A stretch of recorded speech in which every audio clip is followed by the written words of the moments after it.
যেমন আজকে ক্যাপাসিটার কিভাবে চেক করবেন এটা এটা আজকে আমার এই ভিডিওর মাধ্যমে চেক করে দেখাবো। চলুন ভিডিও শুরু করা যাক। এই যে আপনারা দেখতে পাচ্ছেন এটি হচ্ছে সিলিং ফ্যানের ক্যাপাসিটার, এটা টেবিল ফ্যানের ক্যাপাসিটার, এটা খাসি ফ্যানের ক্যাপাসিটার। আপনাদেরকে এইরকম একটি সিরিজ লাইন লাগবে। এই যে আপনারা দেখতে পাচ্ছেন এটা হচ্ছে সিরিজ লাইন। এই যে আপনারা দেখতে পাচ্ছেন ক্যাপাসিটার দুইটি তার, এই দুইটি তারে আমি লাইন দিতেছি। এই যে দেখুন এখানে কিন্তু ফায়ার করতেছে, আর এখানে সিরিজ লাইন কিন্তু হালকা করে একটু জ্বলতেছে। এটা আসলে এটা কি লাইন ঠিক আছে কিনা, এটার ক্যাপাসিটার ঠিক আছে কিন্তু এটার অ্যাম্পিয়ার কমে গেছে। এটা হচ্ছে 3.5 কিন্তু এটার যে ভোল্টেজ যে ক্যাপাসিটি সেটা হচ্ছে কমে গেছে। এরপরে আমি আরেকটা দেখব, এটাও সিলিং ফ্যানের ক্যাপাসিটার, এটাও দেখব যে আসলে এটা ভালো আছে না নষ্ট হয়েছে।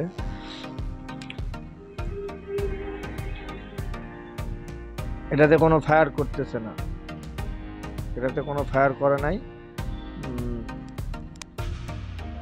দেখতে পাচ্ছেন এখানে কোনো ফায়ার করে নাই, নষ্ট। এটা দিয়ে কোনো কাজ হবে না। এই যে আপনারা দেখতে পাচ্ছেন এটা নষ্ট ক্যাপাসিটার। এরপরে দেখা যাক খাসি ফ্যানের হচ্ছে ক্যাপাসিটার। সিলিং ফ্যানেরটা দেখালাম, এখন খাসি ফ্যানেরটা দেখব। একই নিয়মে আমরা সিরিজ লাইনের সকেটের টুপিনটি ঢুকাবো, তারপরে এটা চেক করব। এই যে এটা ফায়ার করতেছে, আপনারা দেখতে পাচ্ছেন এই যে হালকা হালকা একটু ভোল্টেজ মারতেছে। কিছুক্ষণ ধরে রাখার পর ক্যাপাসিটারের ভোল্ট নেওয়া শেষ হলে আমরা এটা চেক করব যে আসলে ঠিক আছে কিনা।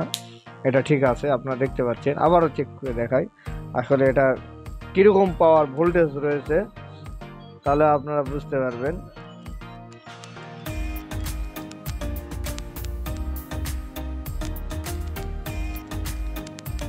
এই যে এটাতে হাত দিলে কিন্তু ডাইরেক্ট শর্ট করবে। আমরা মিটার দ্বারা যদি পরীক্ষা করি যে আসলে এটি কত অ্যাম্পিয়ার হচ্ছে বিদ্যুৎ ধরে রেখেছে।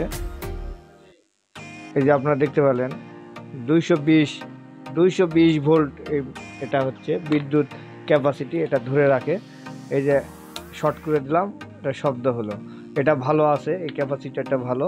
এটা দেখব এটা কি অবস্থায় আছে।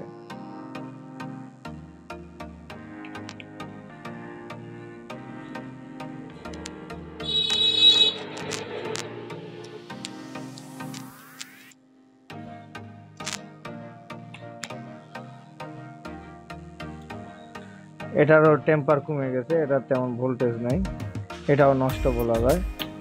এই দুইটা একই, আর এটা হচ্ছে ভালো আছে। ঠিক একই নিয়মে আপনারা ক্যাপাসিটারগুলো চেক করবেন, চেক করার পর আপনার ফ্যানে ব্যবহার করবেন। অবশ্যই ফ্যান যদি ভালো থাকে, কয়েল যদি ভালো থাকে অবশ্যই জোরে ঘুরবে। ধন্যবাদ সকলকে। আজকে ক্যাপাসিটার নিয়ে ভিডিওটি আজকের মতো এখানেই শেষ করছি। পরবর্তীতে ভিডিও নিয়ে আসবো কিভাবে আপনারা সিরিজ লাইনটি করবেন। এই যে সিরিজ লাইন আমি যেটা বানিয়ে রেখেছি, এটা এইরকমভাবে কিভাবে করবেন সেই ভিডিও নিয়ে পরবর্তীতে আমি আলোচনা করব। ধন্যবাদ।